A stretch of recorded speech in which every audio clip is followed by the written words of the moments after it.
se van a concentrar en la información que está en el libro y en la separata de la pre, ¿correcto? Donde evidentemente esta información, digamos, es accesoria, ¿no? Pero sí, en la novela, de todas maneras que cuando se está investigando digamos, el asesinato por parte de este juez investigador, Porfirio Petrovich, se da la información de que hay alguien que ha sido, digamos, encontrado como culpable, ¿sí? Y evidentemente, esto también causa una angustia en Rodión, ¿correcto? De que un ser inocente, digamos, sea víctima, digamos, del acto que él ha cometido, ¿sí? Pero es un personaje, repito, actualmente que no se toma en cuenta para los ejercicios, eh, ya que, digamos, no está en el conflicto principal, ¿sí? Los personajes principales, ahí hay que prestar atención más bien a Rodion Raskolnikov, a Sonia, muy importante, ¿sí? El amor cristiano, ¿no? Cómo va a permitir un cambio en el protagonista. Porfirio Petrovich con sus investigaciones, ¿sí? Digamos que más bien ahí hay que concentrarse, ¿sí? Lo demás, repito, eso fue hace varios ciclos, cuando sí se analizaba la novela, digamos, de manera completa y habían preguntas en los exámenes sobre eso, ¿no? Y varios aspectos, se analizaba espacios, narradores, técnicas, etcétera. Eso no te van a preguntar ahora. Ok, profesor, gracias.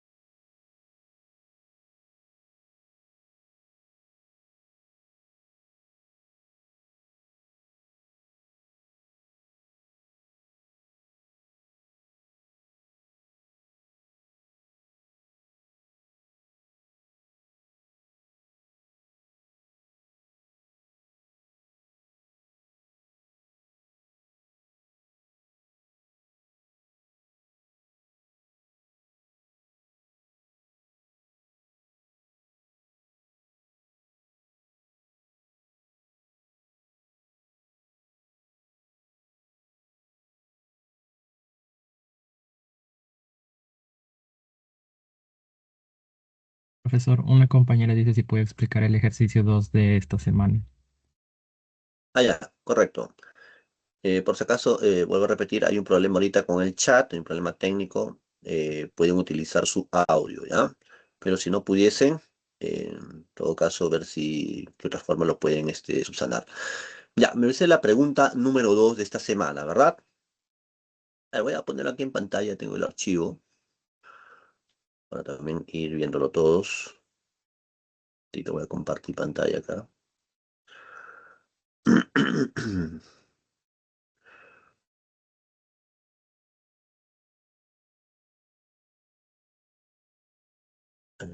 ¿Dónde estamos?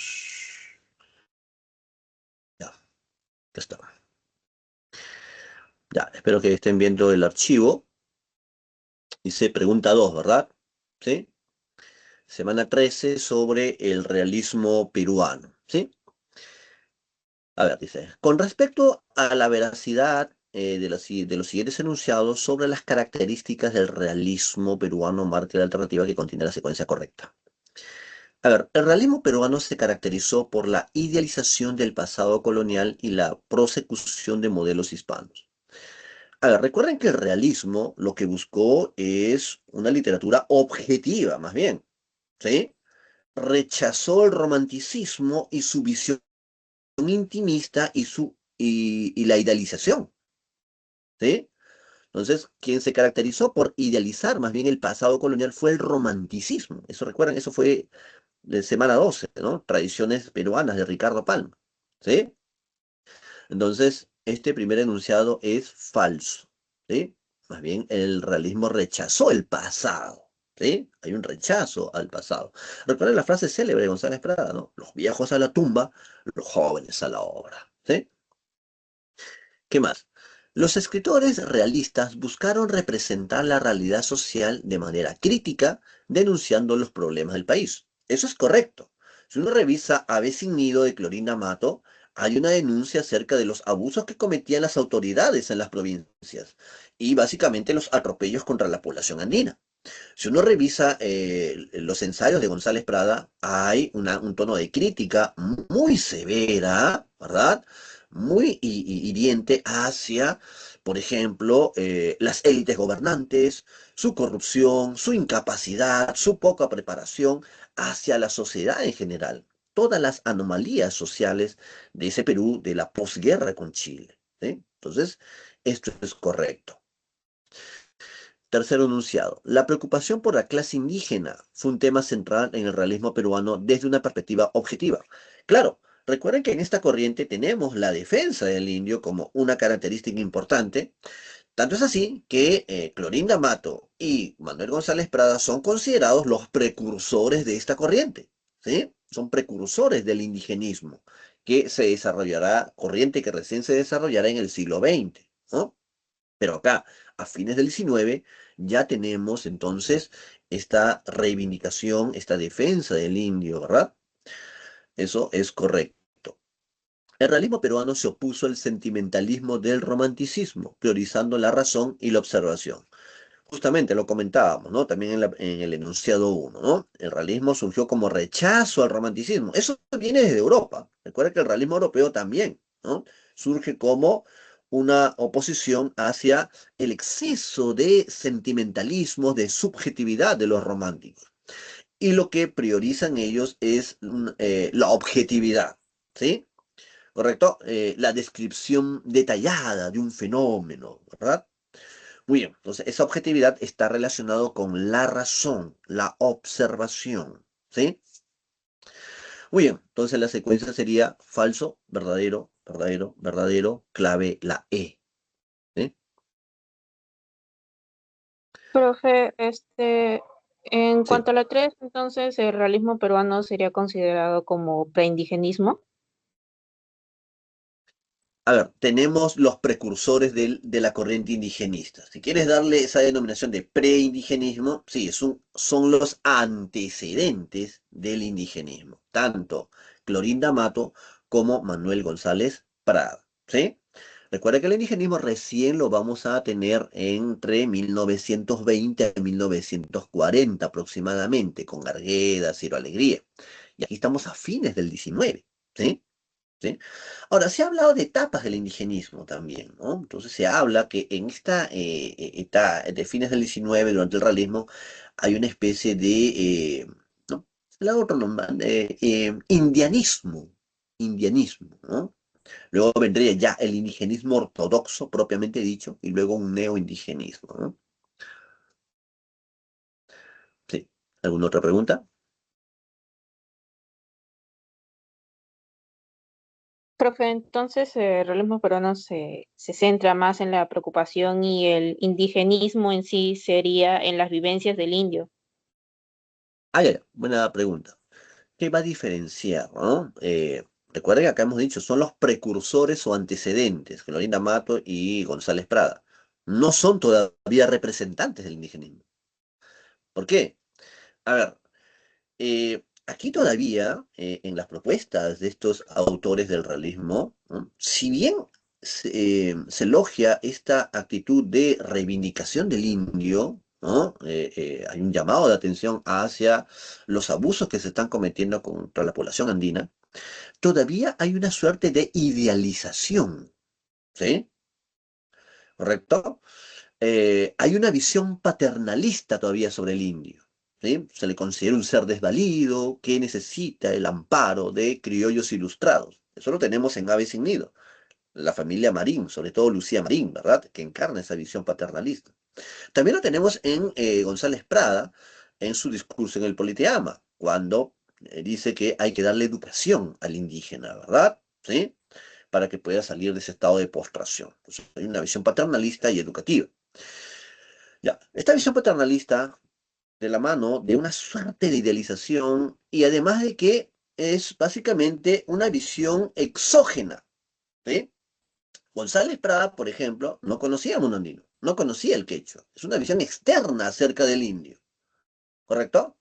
Entonces, ¿dónde sí vamos a tener una visión desde dentro, con José María Arguedas y Ciro Alegría, ¿correcto? Donde se representa de manera ya más objetiva, ¿sí? Más cercana las costumbres, la cosmovisión, sus creencias, ¿no? En los ríos profundos, esa creencia animista, mágico, religiosa, ¿no? Entre otros. Entonces, ahí va a estar la diferencia, ¿sí? Se deja de lado ya esta suerte de mirada paternalista, mirada externa y con cierta idealización, ¿no? En aras de ya de una mirada objetiva y cercana acerca a ese mundo. Es una mirada desde dentro, ¿no? ¿Sí?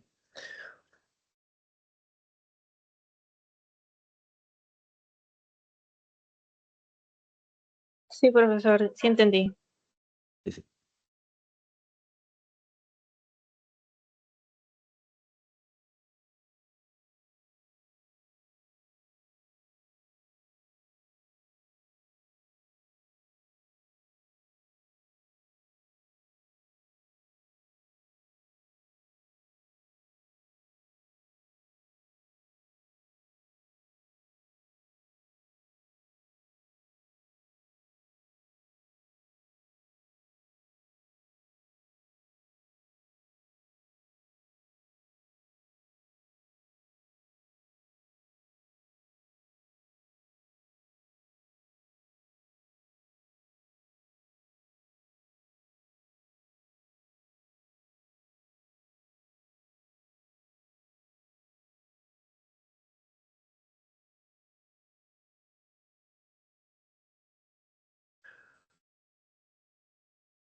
Vamos a desarrollar los ejercicios propuestos para esta semana, la semana 13, en el curso de literatura. Ya, voy a compartir pantalla acá.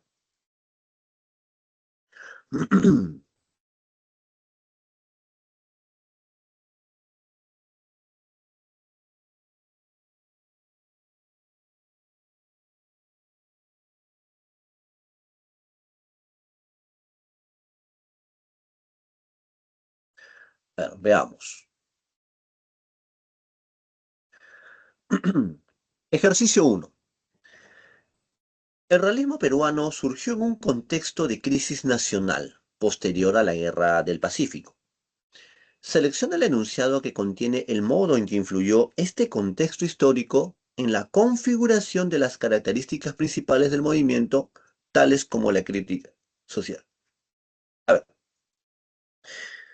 eh, cuando se comienza el desarrollo del realismo en el Perú, ¿no? Primero se explica un contexto, ¿no? En qué contexto histórico-social se desarrolló. Y ahí tenemos la guerra con Chile, ¿sí?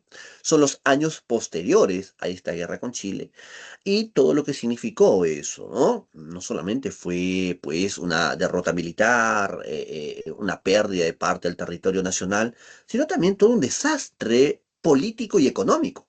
¿Sí? La bancarrota, la quiebra económica, etcétera. ¿Sí? Entonces, la pregunta incide en cómo este suceso de la guerra del Pacífico o guerra con Chile, digamos, influyó, dice, en la configuración de las características del realismo. Veamos. Dice, alternativa A. Las guerras independentistas influyeron decisivamente en la búsqueda de la verosimilitud y prevalencia de la objetividad. Falso porque no es las guerras independentistas en el contexto en el que va a influir en el realismo, ¿sí? Eso está más atrás, ¿sí? Ya pasó ya, ¿no? Varias décadas. Es el conflicto con Chile, ¿correcto? B. La crisis económica y social impulsó a los escritores a evadir la realidad. ¿A evadir la realidad? El realismo más bien lo que hizo fue, los escritores realistas lo que hicieron es examinar los problemas sociales del presente, de su entorno. No hay una evasión, ¿sí? Falso. La necesidad de reconstruir el país llevó a los intelectuales a analizar críticamente las causas de la derrota y proponer soluciones. Correcto, ¿no? Por ejemplo, en el pensamiento de González Prada, la guerra con Chile es un parteaguas, es un antes y un después, porque posterior a este suceso, su obra tiende justamente a la crítica social, ¿sí? Se enfoca en los problemas que nos llevaron digamos, a esa debacle y también, digamos, a unas propuestas de solución, ¿verdad? El cambio generacional, el cambio político, ¿no? El cambio de ideas, ¿no? Eso está presente, por ejemplo, en la obra de González Prada. Aquí tenemos entonces la respuesta. 1C. Pero de todas maneras, veamos qué dicen las otras alternativas. No vaya a ser que se haya pasado también otra clave. La inestabilidad política provocó un rechazo total a la identidad nacional. Falso. No hay un rechazo a la identidad nacional. Más bien vamos a tener un nacionalismo agresivo. Recuerden esa característica, ¿no? Una especie de patriotismo, amor a la patria, para sacarla de esa situación de postración. ¿Qué más? La derrota bélica generó un sentimiento de orgullo vinculado al nacionalismo que se tradujo en una exaltación del pasado incaico. El realismo rechazó el pasado, ¿sí? Se concentra en las situaciones del presente, en los problemas del presente, ¿sí? Entonces, falso. 1C. 2. Verdadero o falso sobre el realismo peruano, sobre sus características. Veamos. El realismo peruano se caracterizó por la idealización del pasado colonial. Ese enunciado es incorrecto, es falso, ¿verdad? Ya hemos dicho. 1. El realismo es objetivo, se aparta de la idealización, que es del romanticismo más bien. ¿Qué más? El realismo rechaza el pasado, sobre todo esa herencia colonial. en su discurso de González Prada está presente, ¿verdad? Él encuentra el origen de nuestros males en este pasado colonial. ¿Eh? Entonces, falso. Dos, los escritores realistas buscaron representar la realidad social de manera crítica, denunciando los problemas del país. Eso es correcto, ¿sí? Una representación objetiva de la sociedad, ¿no? De los problemas del presente. En Clorinda Mato tenemos cómo se denuncian a las autoridades que cometen abusos contra el indio, contra la población andina. En González Prada, en sus ensayos, tenemos una crítica a la élite dirigente de nuestro país, a su corrupción, su inoperancia, su improvisación y a toda la sociedad en general, ¿no? El conformismo, el servilismo, etcétera. ¿Sí? 3. La preocupación por la clase indígena fue un tema central en el realismo peruano desde una perspectiva objetiva. Claro, una característica es la defensa del indio. Tenemos en esta corriente a las voces que son los precursores del indigenismo, ¿sí? Clorinda Mato de Turner con su novela Ave sin Nido y en González Prada en sus ensayos, ¿no? Por ejemplo, Páginas Libres, ¿no? Ahí tenemos cómo se reivindica el indio, se critica su postergación, ¿correcto? Y se pide, evidentemente, ¿no? Hay una defensa, ¿no? En González Prada, en el discurso de Politeama, se pide la educación para el indígena, por ejemplo, ¿no? Una propuesta pedagógica, una propuesta paternalista, como también lo tenemos en Ave sin Nido, ¿sí? 4. El realismo peruano se opuso al sentimentalismo del romanticismo, priorizando la razón y la observación. Claro, hemos dicho, rechazaron al romanticismo y su tono subjetivo, y ahora más bien tiende a la objetividad, ¿correcto? Hay una vuelta de la racionalidad, ¿sí? La razón, ¿no? La objetividad, la descripción precisa, ¿no? La observación. Entonces la secuencia sería falso, verdadero, verdadero, verdadero. Clave la E.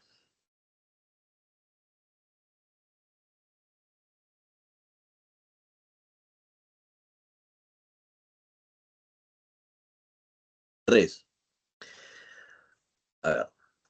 Tomando en consideración que el nacionalismo agresivo del realismo peruano, si bien buscaba la reivindicación del país, también pudo haber generado cierta intolerancia hacia otras culturas, se puede colegir que, a ver, el nacionalismo agresivo, te explicaron, ¿verdad? En la clase, en la teoría, ¿en qué consiste? A ver, es una característica del realismo, ¿no? ¿Correcto? Eh, Hay un pasaje del discurso en el Politeama donde González Prada manifiesta lo siguiente, ¿no? Literal, o algo parecido dice, ¿no?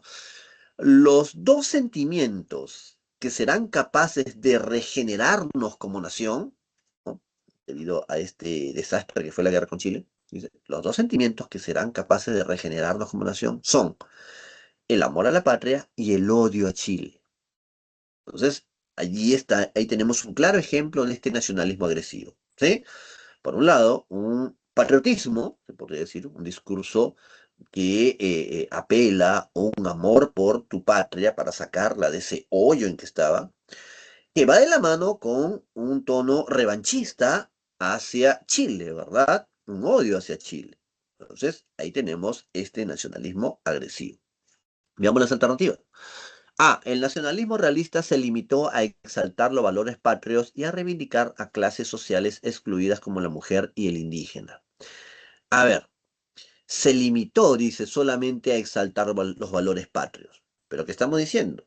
Nacionalismo agresivo porque también va de la mano de un discurso de revancha, de odio hacia Chile. Entonces, allí esa respuesta no está completa. ¿Ya? B. El realismo promovió un rechazo absoluto a todo lo que no fuera peruano, enfocándose sobre todo en Francia y España. ¿Rechazo a todo lo que no fuera peruano? Básicamente es un tono revanchista hacia Chile, ¿sí? Debido a este contexto, ¿no? A lo que fue la Guerra del Pacífico. No hay un odio o un rechazo hacia Francia o España. Falso. El nacionalismo no fue un elemento central en el realismo peruano. Empero, significó un acercamiento a la literatura francesa. ¿No fue un elemento central? Es una característica, ¿sí? Entonces estaría, digamos, contradiciendo nuestra teoría, ¿no? Fue una característica, está ahí, ¿no? Es destacada. D. El énfasis en lo nacional llevó a una cierta exclusión de lo extranjero, aunque su intención principal era la defensa del país. Es correcto, ¿sí? Entonces, ese amor por el país, ese patriotismo que busca, pues, su desarrollo, sacarlo de ese estado de postración, iba de la mano con una exclusión, con una especie de odio hacia lo extranjero, pero en este caso a Chile, ¿correcto? ¿Sí? Entonces, está implícito ahí que se está hablando de, digamos, el rechazo a Chile, ¿no? Entonces, hasta ahí esta sería la respuesta. Pero veamos la E. El ensayo y la poesía se convirtieron en los medios principales de difusión del nacionalismo exacerbado del siglo XIX. Ya. El ensayo sí es un medio de difusión, lo podemos encontrar en González Prada, ¿no? Como manifiesta este sentimiento de amor a la patria y odio a Chile.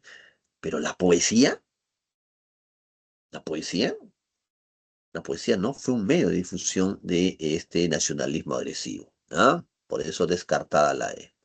Clave, la alternativa D. 4. Tenemos un fragmento, una cita, ¿ya?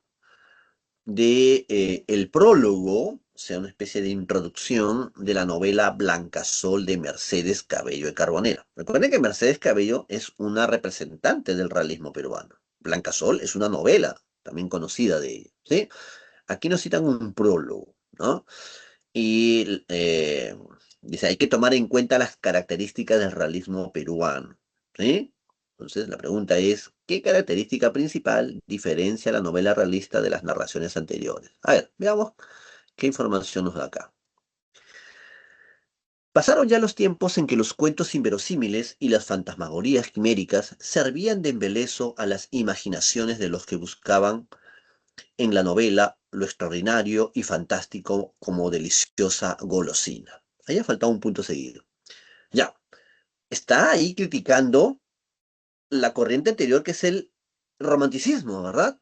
¿Sí? Donde se preferían estas situaciones, ¿no? Fantásticas, inverosímiles, ¿verdad? Etcétera, ¿no?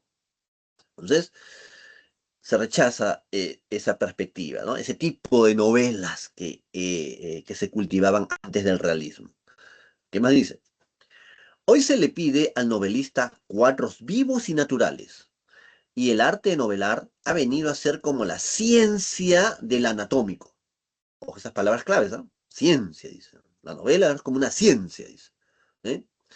El novelista estudia el espíritu del hombre y el espíritu de las sociedades, el uno puesto al frente del otro con la misma exactitud que el médico. Ojo, mira, mediante estas analogías, ¿no? Lo que está diciendo, ¿no? La novela de ahora, o sea, la novela realista, entonces, ¿no? Mira, ve cómo se relaciona con la ciencia, con la exactitud, dice, ¿no? El cuerpo tendido en el anfiteatro y tan vivientes y humanas han resultado las creaciones de la fantasía, etcétera.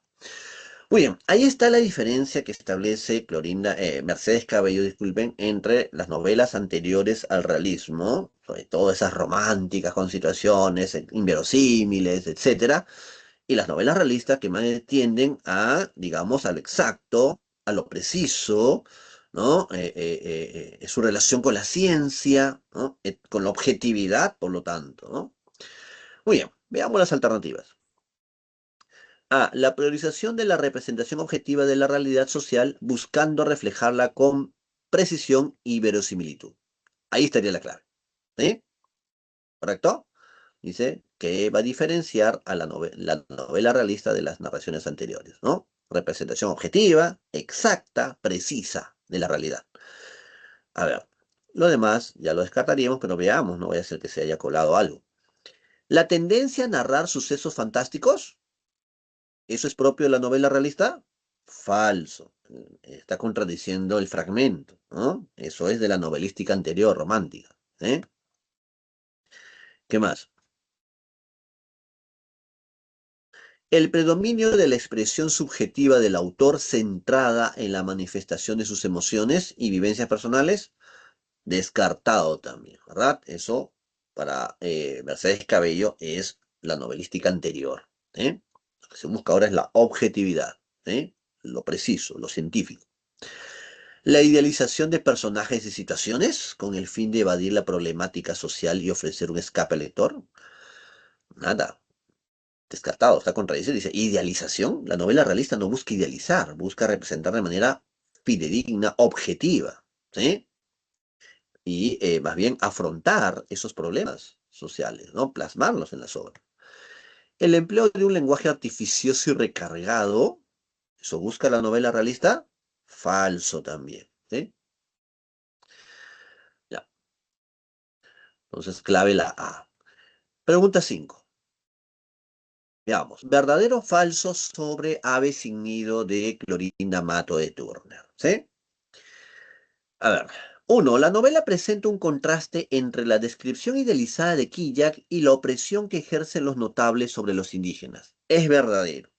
A ver, si bien Ave sin nido es una novela del realismo peruano, ¿no? Novela precursora incluso del indigenismo, por su tono de denuncia social, ¿sí? Hay todavía en ciertos pasajes de la novela algunas pinceladas románticas, ¿sí? ¿Cómo se puede apreciar eso, profesor? Por ejemplo, cuando se describe al pueblo de Quilla. Este pueblo es un pueblo pues ficticio, no existe en la vida real, ¿no? Pero está representando a cualquier pueblo andino, ¿no? Entonces hay un carácter pintoresco, casi idealizado del paisaje que rodea a Quillac, ¿sí? ¿Correcto? Pero esto es mínimo, digamos, ¿no? Pero de todas maneras constituye una cierta pincelada romántica, ¿no? Pero la novela, no olviden esto, la novela es realista por su tono de denuncia, ¿ya? Pero de todas maneras hay todavía este elemento, ¿no? Básicamente en la descripción del pueblo, ¿no? Una cierta idealización. Ya, eso es verdadero. Fernando Marín y su esposa Lucía llegan aquí ya con la intención de explotar a los indígenas. Falso. Ellos son foráneos que han llegado aquí ya, es una familia criolla, educada, generosa, tienen unos negocios y más bien van a ayudar, van a amparar a una familia indígena llamada la familia Yupanqui. Un favor, termino de explicar este ejercicio 5 y paso a las preguntas. Creo que alguien está levantando la mano, ¿ya? Porque, para que quede en la grabación, ¿ya? Denme unos minutitos nada más que termine de explicar el ejercicio 5. Además, porque acá hay un problemita, no hay clave. A ver, 3. Juan Yupanqui y Marcela mueren en un ataque a la casa de los Marín, quienes son acusados injustamente de encubrir a ladrones. Este enunciado es correcto, ¿sí? Los notables van a tramar un atentado contra la familia Marín, hacen creer que unos ladrones que han robado las joyas del templo están siendo protegidos, están escondidos en la casa de los Marín. El pueblo enardecido va allí a querer matar a los Marín, pero se salvan gracias a la intervención de Juan y Marcela Yupanqui, quienes lamentablemente van a morir, ¿no? Entonces, verdadero. Manuel, hijastro del gobernador Pancorbo, se enamora de Rosalía, la hija menor de los Yupanqui. Manuel, un joven educado, está estudiando, digamos, en Lima, ha llegado de vacaciones allí a Quilla, es el hijastro del gobernador, se enamora de Margarita, ¿no? No de Rosalía, ¿sí? Recuerden que al quedar huérfanas, estas chicas son ahora adoptadas por los Marín, ¿no? Entonces, pero se enamora de Margarita, que era la mayor, no de Rosalía, que es la menor. Falso. Al final de la novela se revela que Manuel y Margarita son hermanos, hijos del obispo Pedro Miranda y Claro. Correcto, ¿no? Se frustra ese romance, ¿sí? Ya que son medio hermanos, ¿no? El anterior obispo de Quillac había abusado de sus madres y este es el secreto que se revela al final, ¿sí? Ahora, si revisamos entonces la secuencia verdadero o falso, tendríamos lo siguiente, ¿no? La secuencia sería, ¿no? Profesor, la secuencia es verdadero o falso, verdadero, falso, verdadero. Y buscas y no hay. Ahí hay una errata entonces. En las 5, ojo, hay una errata, ¿sí? No hay clave. La secuencia es verdadero, falso, verdadero, falso, verdadero. A ver, un ratito voy a dejar de compartir. Y alguien quería hacer una pregunta, por favor. Pueden activar su audio, ya que ahorita el chat no Mm, está habilitado. Sí, Sí, profesor, buenas noches. Le envío una gracias. pregunta, pero creo que no tiene chat, ¿no? Sí, ¿podrías decirme de esta semana, semana anterior, qué número de pregunta es? Es una pregunta adicional de examen, pero podría verlo porque también se lo envié por el privado de Teams. Único, haga clic en mi foto y por ahí aparece como el mensaje también para que pueda verlo. Sí, a ver. Si haga clic en mi foto y le van a aparecer como cuatro iconos y haga clic en el primero, que es iniciar un chat con Mariluz, le va a decir algo así. Y ahí le sale la foto que le envié. Ya, dame un segundito, un ratito. A ver,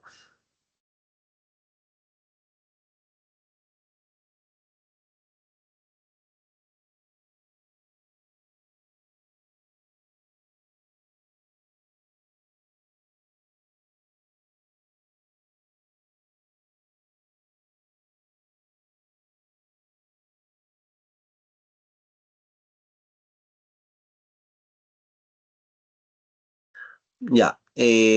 Esto corresponde a los comentarios reales del Inca Garcilaso de la Vega, ¿verdad? Recuerden que en la primera parte, ¿no? En la primera parte, básicamente nos va a contar sobre todo lo que fue la historia incaica, ¿sí? Es el gran tema en la primera parte, ¿no? Con un saber enciclopédico, ¿no? Sobre casi todos los aspectos de la vida incaica. Pero también ofrece datos sobre lo que fue las culturas pre-incas, ¿no? O sea, la etapa anterior también, ¿correcto? Pero recuerden que el objetivo del Inca Garcilaso es, digamos, dar una visión positiva de lo que fue los incas como un imperio civilizador que llevó desarrollo al mundo andino, ¿correcto? Y más bien en su visión, estas culturas pre-incas más bien tenían cierto atraso y que más bien lo que fue la civilización inca llevó a un desarrollo, ¿ya? Por lo tanto, aquí dice, marca el enunciado compatible con el relato de los comentarios, ¿no? Dice, en la narración de los comentarios reales se presenta una visión diferenciada entre las culturas anteriores a la llegada de los incas, ¿sí? Entonces ahí sería la D. Los pueblos anteriores de los incas no tenían un desarrollo, ¿sí? Eso es lo que nos presentaría el Inca Garcilaso. Por eso es que va a exaltar básicamente la civilización incaica, ¿sí? Pero si la C no podría ser. Los incas se beneficiaron de los saberes de las sociedades pre-incas. A ver,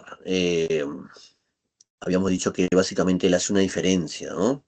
Porque se concentra básicamente en mostrarnos una visión tan positiva del Imperio Incaico, ¿no? Él considera que más bien sí llevó desarrollo a lo que fue la cultura andina, ¿no? Ahora, que hayan, digamos, se beneficiado de aportes. Eso, bueno, está en la arqueología moderna, claro, evidentemente eso sí se puede saber, se puede cotejar eso de ahí, ¿no? De civilizaciones anteriores, ¿no? Pero aquí nos pide lo que nos propone básicamente el Inca Garcilaso en comentarios reales, ¿sí? Muy distinto a la información que nos da ya la historia moderna, la arqueología moderna acerca de nuestros pueblos prehispánicos, ¿no? Desde Caral, la primera civilización de América, etcétera, y los desarrollos que tuvieron, ¿sí? ¿Otra pregunta? Sí, pero se le envié más fotos, pero no sé si mi compañera también tiene preguntas. A ver, déjame ver un ratito.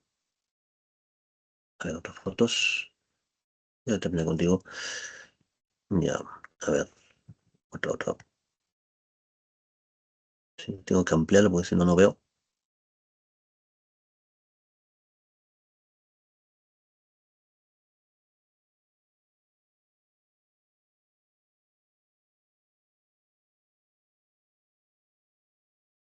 Ya, la segunda pregunta sobre los comentarios reales, secuencia de verdadero o falso, dice, ¿verdad? Eh, busca dignificar la cultura incaica frente a los prejuicios europeos. Eso es correcto, ¿sí? Ya que, cuando se les explicó aquí en esa clase respectiva, Las primeras crónicas, las crónicas soldadescas que se dieron durante la conquista, más bien mostraban una aversión, un rechazo hacia nuestros pueblos, ¿no? Considerados pues incivilizados, salvajes, para justificar su empresa conquistadora, ¿sí? Entonces, en la primera parte, Gabriel Garcilaso más bien exalta el desarrollo de la civilización inca, ¿no? Ese es verdadero. Utiliza fuentes orales transmitidas por sus familiares indígenas. Correcto, él lo menciona en varios pasajes de sus comentarios reales, ¿verdad? Para él poder refutar la información de otros cronistas, sobre todo españoles, ¿no? Que tienen una visión negativa, apela uno a la información que él recibió de pequeño de sus familiares maternos, que eran descendientes de la nobleza incaica, entonces tuvo acceso a información, más lo que también había leído de otros cronistas, ¿sí? Muy bien, entonces, verdadero. Escribió la obra exclusivamente en defensa de la política española. Falso, ¿no? No escribió exclusivamente en defensa de la política española, ¿no? Básicamente lo que la visión del Inca Garcilaso es armonizar esos dos mundos, ¿sí?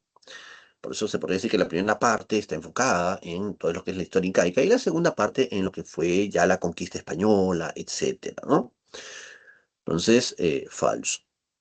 Su narrativa estuvo enfocada en la valoración y supremacía de la cultura andina, ¿no? Evidentemente, ¿no? Se busca una valoración de lo que fue, pues, la civilización incaica, la cultura andina, ¿sí?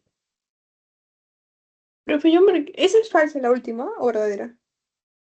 Hay una valoración de la cultura andina, claro, eso hace Garcilaso de la Vega, Ah, el ya. Inca Garcilaso de la Yo Vega. marqué eso en mi examen, pero en las claves decía verdadero, verdadero, falso, falso. Porque, Que la última sea falsa, decía la clave.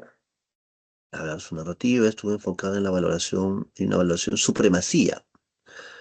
A veces juegan con estos enunciados, ¿no? Tal vez por generando esta ambigüedad. Supremacía.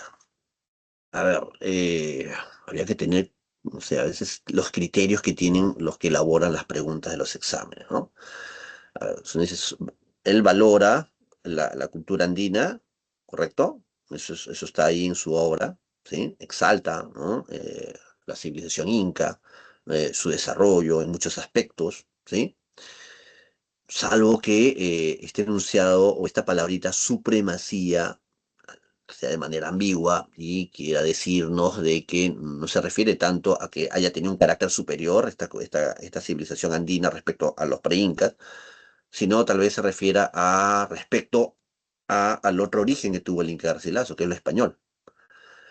Si se está relacionando a ello, entonces podría decir que es falso, ya que él busca una síntesis armoniosa, ¿no? Tanto de lo andino y de lo español, de lo occidental con lo indígena, ¿verdad?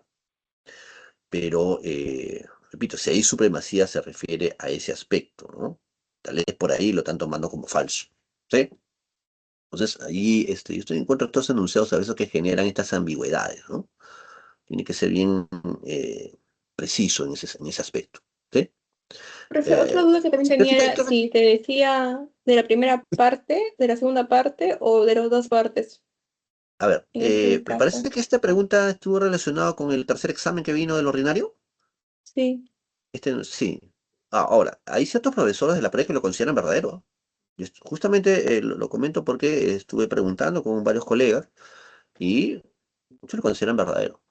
Lamentablemente, a veces, bueno, no sé si decirlo acá, pero los que elaboran las preguntas de literatura, o sea, ya no son los profesores de la pre. Hace años, sí. Entonces, manteníamos un criterio con lo que exponíamos en la teoría, pero últimamente son profesores externos, entonces tienen otro criterio, tal vez por eso le digo. Ahí lo que ha generado tal vez es que si lo consideran falso, es que se está refiriendo tal vez a que está en contra de esta síntesis armoniosa que él propone. Pero hay colegas acá que, incluido que para mí ese enunciado es verdadero, ¿no? Entonces, ahí está el problema a veces en cómo se plantea, ¿no? Ya, la otra pregunta, ¿cuál Profe, era? disculpe, es que en esa Sí, pregunta que le envié de la primera, o sea, de los comentarios reales, ¿se refiere a la primera parte o en general a las dos partes? Eso de verdadero y falso. la primera, lo de verdadero y falso. Sí, o sea, cuando dices sobre los comentarios de los incas, ¿se refiere a todo, o sea, de la primera y segunda parte, o solo se refiere a la primera parte? Ya, si dice de manera general los comentarios reales de los incas, bueno, asumimos que se refiere a ambas partes, ¿no? Asumimos, ¿correcto? ¿Sí? Salvo que por ahí esté mencionando, ¿no? Primera parte, segunda parte, etcétera, ¿no? Pero asumimos, ¿no? Ya, y la última pregunta de Cien años de soledad, ¿no? Ya, en la novela Cien años de soledad de García Márquez, ¿cuál era la consecuencia más temida de la peste del insomnio que afectó a Macondo? Ya, acá también tengo un reparo respecto a esta pregunta. Por ejemplo, ¿qué le decimos a los estudiantes acá en la pre? Las preguntas se limitan a la información que está en el libro de literatura de la pre tiene su libro de literatura, y la separata, que está en función a la información que da el libro, ¿correcto? Entonces, las preguntas se deben ceñir a esa información, ¿correcto? ¿Sí? Eh, bueno, debería ser. Pero repito, ¿qué pasa si cuando viene un profesor con la boca contra un profesor de literatura para que haga el examen, pero que no es de la pre? Entonces, puede incluir información que no está ahí. Ahí se genera un problemita. Entonces, acá la clave, la respuesta, ¿no? Es que cuando se produce la peste del insomnio, lo que va a generar, o sea, aparte que no tienen sueño digamos, tienen más tiempo para hacer cosas, etcétera, genera también la peste del olvido, ¿eh? Se olvidan de sus recuerdos, de quiénes son, etcétera, ¿no? Entonces, la clave es la C. Lo repito, ¿en qué parte de la información de la separata de la PRE y el libro de literatura de la PRE San Marcos está esa información? No está, ¿verdad? No hay profe. Ese es el problemita, pues. ¿Sí? Y más aún, como tenemos menos de una hora, 55 minutos, con varios temas, los profesores, me incluyo, cuando he explicado Cien años de soledad, hay tantas cosas que hablar allí, pareja fundadora, última pareja, cuando llega la modernización de Macondo, la hipérbole, el tiempo cíclico mítico, muchas veces yo, digamos, he pasado por alto explicarles lo de la peste del insomnio, el diluvio universal, etcétera. ¿Correcto? Porque se asume que la evaluación va a concentrarse en la información que aparece en la separata y en el libro. Y eso no está, pero les han incluido. Ahí se genera pues a veces estos problemitas, ¿no? Ahora, claro, uno asumiría que lo ideal es que el alumno haya leído esa novela completa, evidentemente. Y sé que hay estudiantes que han leído estas obras, pero no todos, ¿sí? Hay que reconocer, ¿no? La falta de lectura de nuestra educación nacional. O sea, es un problema que la presa Marcos no lo va a arreglar. Hacemos lo que podemos acá también desde, desde nuestra tribuna, digamos, ¿no? Incentivar la lectura en los estudiantes, ¿verdad? Lo ideal sería que todos hayan venido leyendo estas obras, ¿no? Pero ahí la clave es la C, aunque repito, en la teoría del libro de literatura y de la separata no aparece, ¿no? Porque deberían ceñirse a esa información, ¿sí? Bien, ¿alguna otra pregunta? Profesor, ¿puede ser las 7? Ah, ¿de la semana 13? Sí. Ya, rapidito, justo me había quedado en las preguntas 5. Ya, ahorita otra vez voy a compartir acá. Ya, les había dicho que la pregunta 5 entonces no tiene clave. La secuencia era verdadero, falso, verdadero. ¿Ya? Ya, rapidito, porque estamos con el tiempo. 6. Nos da un fragmento, ¿ah? De Ave sin nido, donde se está describiendo al cura de Quilla, ¿no? Pascual Vargas. Su descripción, hay una descripción física descuidada, ¿verdad? Apunta o va de la mano con su carácter inmoral. Es lo que quiere sintetizando, ¿no? Por tiempo, para no estar leyendo todo el fragmento, ¿no? Es lo que nos está aquí planteando la novelista, ¿verdad? Lorinda Matt. Entonces, la pregunta era, ¿cuál de las siguientes opciones describe mejor cómo la descripción del cura Pascual Vargas ejemplifica los postulados del realismo peruano? ¿Sí? La descripción idealizada del clérigo. Falso, no se le está idealizando. Al contrario, es una descripción minuciosa, pero que enfatiza sus rasgos negativos. El fragmento se centra en los aspectos positivos del cura. Otra vez falso, contradice lo que está en el fragmento. C. La descripción de la apariencia descuidada y dudosa formación del sacerdote exponen la objetividad, la actitud de denuncia y la crítica social del realismo. Esta es la clave. ¿Sí? Entonces, 6, C. Ahí está, puesta la C. 7. Fragmento de Discurso en el Politeama de González Prada, ¿verdad? Allí el autor está criticando los problemas políticos y sociales de nuestro país, ¿no? Sintetizando, ¿no? Lo que está diciendo es que nunca hemos tenido una élite gobernante preparada, dice, ¿no? Siempre han sido solamente improvisaciones, ensayos, como dice, ¿verdad? Vivimos de ensayo en ensayo. Ensayos de aficionados en diplomacia, ensayos de aficionados en economía política, dice, ¿no? Nunca hemos tenido gente preparada realmente para esos puestos o cargos, ¿no? Dice, el Perú fue un cuerpo vivo expuesto sobre el mármol de un anfiteatro para sufrir las amputaciones de cirujanos que tenían ojos con cataratas seniles, etcétera, ¿no? ¿Sí? Dice, vimos al abogado dirigir la hacienda pública. ¿Cómo el abogado va a dirigir la economía? Si no es su campo de especialidad. Dice, al médico emprender obras de ingeniatura. Ahí, como está ilustrando esta improvisación, ¿no? Muy bien. Entonces, dice, a partir del fragmento, seleccione la alternativa que contiene el enunciado que interpreta mejor la propuesta implícita del autor sobre la necesidad de una transformación profunda del país.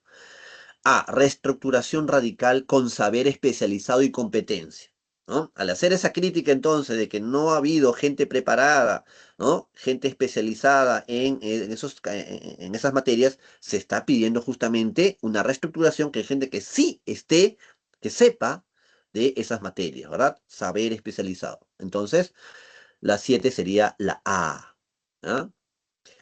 Y en la 8 te ponen un fragmento donde menciona pues que no se debe olvidar digamos, lo que significó pues la guerra con Chile y esa ofensa que fue para nuestro país, ¿no? Que no caiga en el olvido.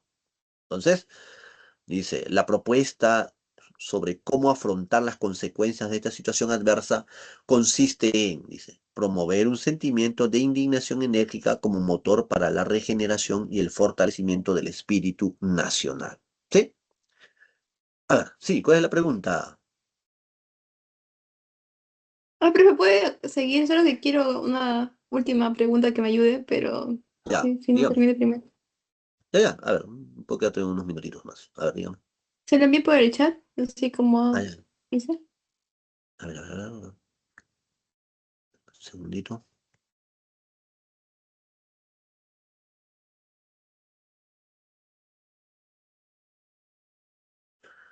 Ah, ya, sobre el Werther.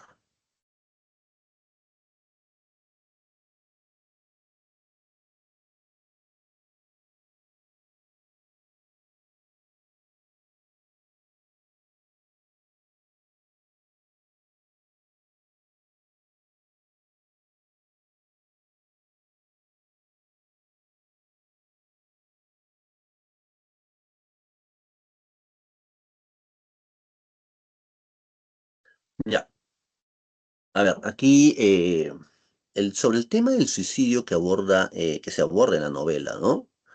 Dice allí, mil ideas, mil proyectos agitaron tumultuosamente mi espíritu, ¿no? Fundiéndose al fin todos en uno solo, pero firme, inquebrantable. Morir, dice, ¿no? Con esta resolución me acosté, con esta resolución inquebrantable y firme como ayer, he despertado, quiero morir.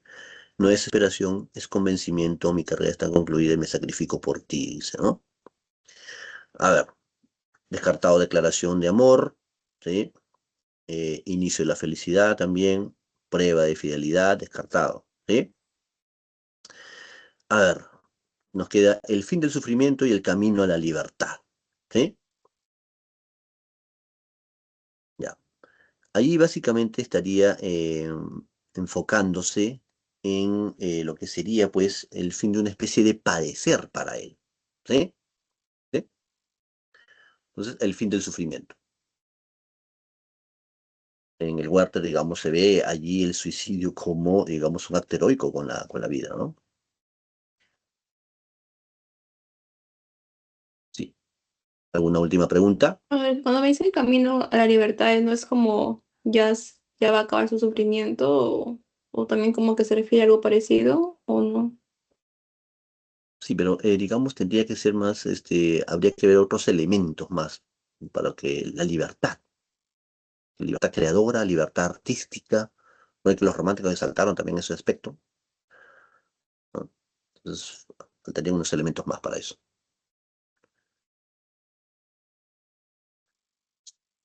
¿Alguna pregunta más por ahí? Bien, ha sido todo por esta sesión. Espero haber despejado algunas dudas y será hasta una siguiente oportunidad. Cuídense mucho. Muchas gracias, tutor Albert. Ha concluido mi sesión. Nos vemos.